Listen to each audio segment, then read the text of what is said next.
Before you do any strategic planning in your company, whether it's for a new year, a new quarter, a new product, a new location, whatever the occasion may be, please pause and listen to this, because these are the 5 biggest mistakes that I see over and over again that companies make, and it can make your retreat, your offsite, or your strategic planning completely ineffective. Let's go ahead and jump in. Number 1, when it comes to doing an offsite, and what I'm referring to here is you get your team together, right? Whether it's your executive team, your management team, or a group of leaders in your business, and you think, let's get away. Let's get out of the office. And I think that's a great idea. And let's clear our minds and plan for the upcoming year or quarter or whatever it may be. And it's great in theory, but oftentimes after the fact, when I follow up with business leaders, they don't get the results that they set out to achieve. So I'm going to help you to avoid these mistakes, starting with number 1, like I said. The first step is to choose the right facilitator. Now you may be thinking, no duh, but oftentimes this is disastrous for offsites because either the facilitator is too boring, they're too slow, they're too high level, they're too detail oriented, they don't have a good framework, whatever it may be, but the facilitator will make or break everything. Recently, I sat in an offsite with one of my clients and the facilitator was really good. I just think he was misguided in his approach. And I could tell you that it set the team off in the wrong direction. And for the rest of the day, they were focusing on things. I'm like, that's not even the core issue. More on that here in just a little bit, but choose your facilitator wisely. And the way you can always tell if you have a good facilitator, you can read their books, you can consume their content, you can have a phone interview, you can do a little trial run with a smaller group within your company. So perhaps they come in and they just do a 60-minute session so you could understand their vibe. But the energy they bring, the style they bring, the framework they bring will either guide your company down a really good path or it'll take you down a terrible path. Don't do the latter. That's number 1. Okay, number 2, the second biggest mistake that companies make when it comes to doing strategic planning is they don't account for all the different communication styles. So here's a quick story. Here I was, CFO of a $1 billion company. We're sitting in this boardroom and there's like 12 of us. We're debating different topics and we're trying to plan for the upcoming year. We're going back and forth. We're going in circles. You ever do that in meetings? Just go in circles. You're talking in circles. Finally, after a couple hours, I remember the assistant to the CEO, she kind of like raised her hand, kind of like meekly said, hey, can I say something? We're like, sure, yeah, say it. She had the best idea of the day. And it's like, oh my gosh, why did you say that earlier? We would have saved like 2 hours of just going around in circles. And it was brilliant. And I think the key learning there was when it comes to doing these offsites and these different meetings, you have to understand that some people prefer to write their thoughts down or their ideas down. Some people just talk their way through things, right? It's like a stream of consciousness coming out of their mouths. So everybody has different styles. So the way that I address this moving forward is before meetings, oftentimes I'll send out questions and I'll give people the opportunity to write things down, to share their thoughts in that type of format. Because maybe in a meeting, they're intimidated, maybe speaking isn't their thing, maybe they feel timid or embarrassed, or maybe it's just like a sacred cow in the company and nobody wants to talk about it. You have to create a mechanism so people can share the cold, hard truth. And that's a big mistake that I made early on, and I learned from that. So now I incorporate all those different styles in the meetings. Also during the meeting, what you could do is you could say, hey, look, we are now going to talk about introducing this new product line, for example. Before you just say, let me present my findings, I'm going to tell you exactly why we should move forward with it, because you're going to anchor the rest of the room. What you could do is you could say, hey, look, on a pad of paper, go ahead and write your thoughts, your ideas, whatever it may be, your counter arguments, write it down on a piece of paper, put it in a bowl in the middle, and then let's read all of them and get everybody's input before presenting this idea. So you want to be really careful with anchoring people, especially if you are a leader, you're strong-willed, you have a loud voice, whatever it may be. You want to be able to get feedback, solicit feedback from people before you anchor them. If I went into a room like as a CFO And I said, look, I think we should expand into Europe. I did all the mathematical equations. I think we could grow our revenue to $23 million in the next 3 months. Our return on invested capital is going to be 23%, which is 5% higher than our hurdle rate. And it's far higher than our weighted average cost of capital. I think our cash flow is going to be at least $5.6 million year over year, which is going to give us an internal rate of return for the next 5 months at a 42% rate. And this is why we should do it. What do you think I'm going to do to the room? Everybody's going to shut up. Nobody's going to say anything, right? Because they're like, wow, how do we argue at that? But what if my assumptions are completely wrong or misguided? Or maybe I'm looking at it from a quantitative standpoint, but I'm not thinking of qualitative things which can crush the business. That's where you're going to want to incorporate different communication styles. So that's the second biggest mistake that companies make when they do these offsites. And number 3 is not having data. So if you show up to an offsite and you get away from your computers and your laptops and your phones, which I highly recommend, and you don't bring data with you, guess what happens? You start talking about things, but there's no fact to back it up. And let's say you're trying to make a very important decision for the business. So for example, you might be coming together to decide whether you want to combine a business unit or whether you want to discontinue certain products, or you want to go all in on certain products.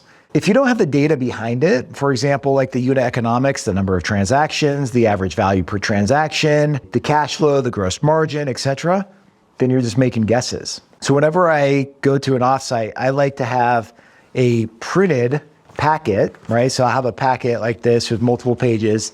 And in here, I would have the financials for different business units, the last 5 years, perhaps. I'll have some other metrics, unit economics in there. And so then during the offsite, if we ever start talking about things and we need to go back to the numbers, they're handy. The key here is to have, in my opinion, the old-fashioned printed form, because what will happen is if you don't have the data readily available, you'll say, well, hey, George, can you pull up the number of transactions we've done over the last 5 years?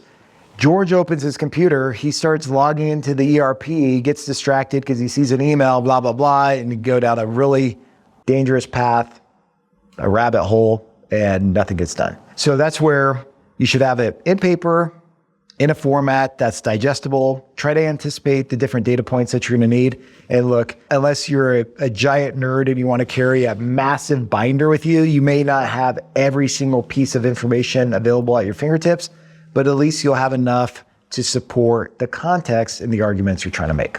Okay, so data is key, especially when you're trying to make planning decisions or strategic decisions. All right, if data isn't your thing, because we work with a lot of business owners and they're like, I just don't know my numbers. In fact, we're working with this entrepreneur. She's amazing. She's brilliant. She's in the food and beverage industry.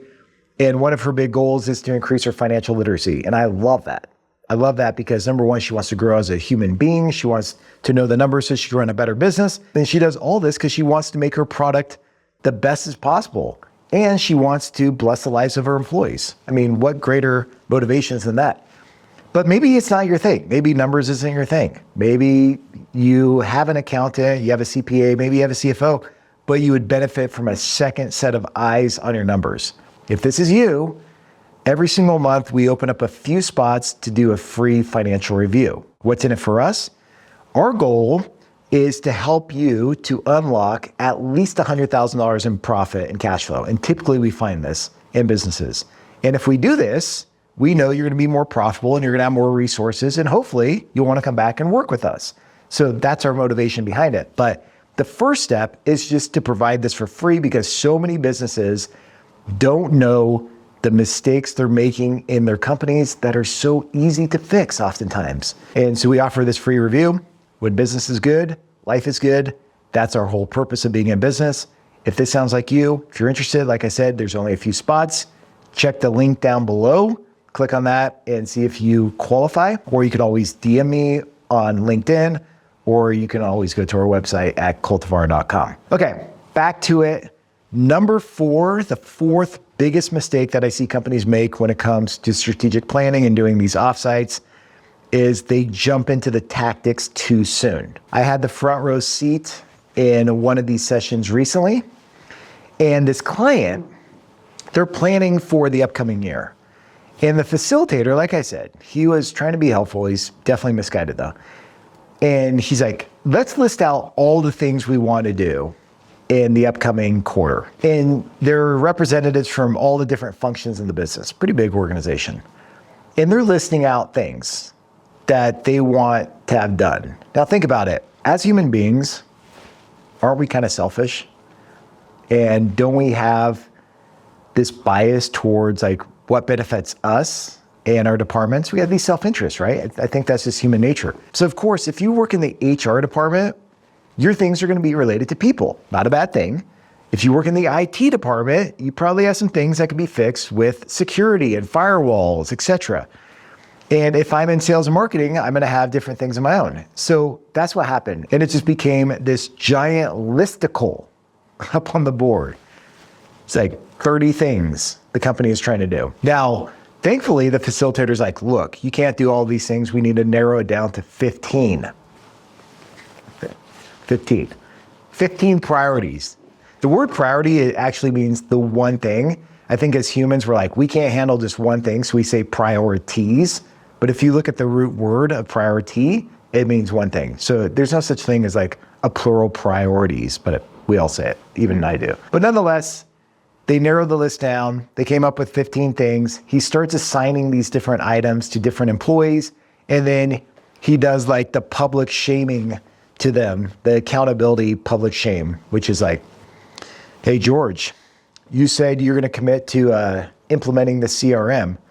Can you do that for your team? And George is like, yeah, I can. Great, George.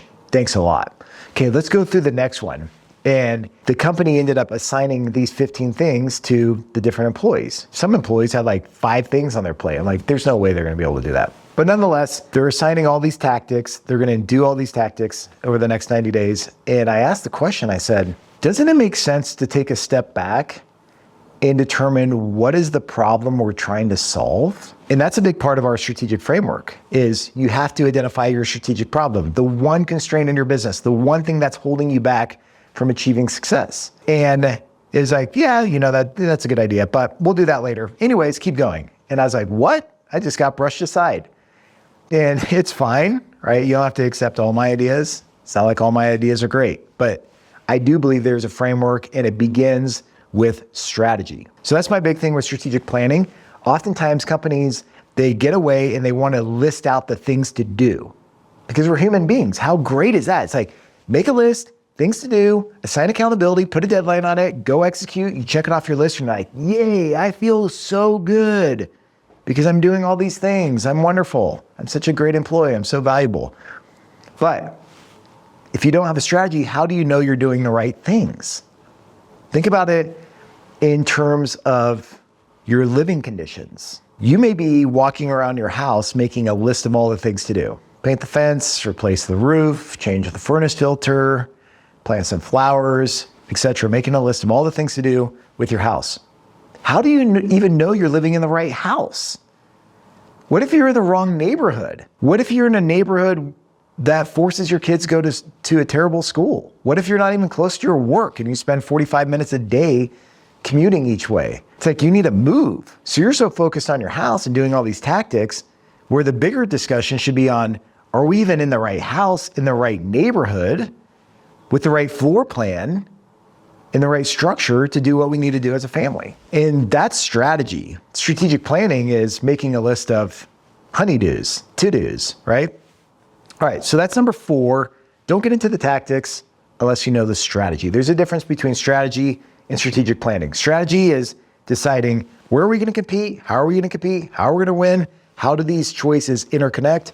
And then planning is how do you take your strategy and go execute? Strategic planning is not the same thing as strategy. A conversation for another day. The last thing, this is the biggest thing.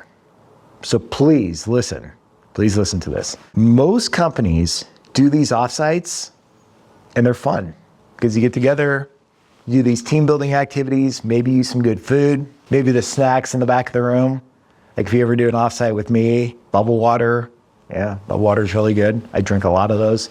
That's my snack. Maybe you have some cookies Yeah, I like the cookies. But nonetheless, it's really fun, right? You have good food, good activities, you're bonding with your team, you're dreaming about all the possibilities of the future. But back at the ranch, it's on freaking fire. It's on fire. Now, maybe your company's not on fire. Maybe I'm being a little dramatic here. But what I find with a lot of companies is they have a core problem. Then they go away. It's not fun to talk about the problem. It's more fun to dream about the future. And there's nothing wrong with dreaming about the future. And sometimes dreaming about the future opens up new opportunities to solve the current problem. Hey, I'm all good with that. The problem comes from going on an offsite, focusing on mission, vision, values, creating a giant laundry list of things to do, jumping into organizing the structure of the company before even having a strategy, doing all these things while at the same time, you are experiencing a drop-off in volume in your business back at home. Maybe the number of transactions are dropping. Maybe you're getting pricing pressure and customers are leaving you to go to a competitor. Maybe you're struggling with cash flow because you don't know how to generate leads in a consistent manner, so cash flow is super lumpy. Maybe you have a high turnover problem because morale is terrible in your company. Whatever the one constraint in your business is, that strategic problem is, when you go away on an offsite, focus on solving the one thing. When I recently did this with a company, I was at the table with the company. I wasn't leading the meeting, so I just had to kind of sit back and observe, which is fine. But they left there after a week working together with no focus on the main problem in the business. And I was like, wow, what a shame. You have representatives from every function of the business, super smart and capable people in the room for 5 days. Imagine what would happen if you focused everybody's attention on solving one problem. Focus. Magnifying glass, right? The sun beams down on Earth. Nothing happens. Take a magnifying glass. The same sun burns a hole in the ground. Maybe not on the ground, but on a piece of paper. Maybe it burns an ant, whatever, if you're weird like that. That's what I wanted to communicate today. These are the 5 biggest mistakes. I see them over and over again. If you get these right, your offsite is going to be incredible. The opportunities are going to be boundless. And guess what? Your competitors are going to be stuck doing the old way. You're going to be doing it the right way. And everything will change in your business for the better. That's what I have for you. And until next time, take care of yourself. Cheers. Recently, I sat in a, she does all of it because she wants to make her product the best conversation from another. And it just became this barrage of items. Okay.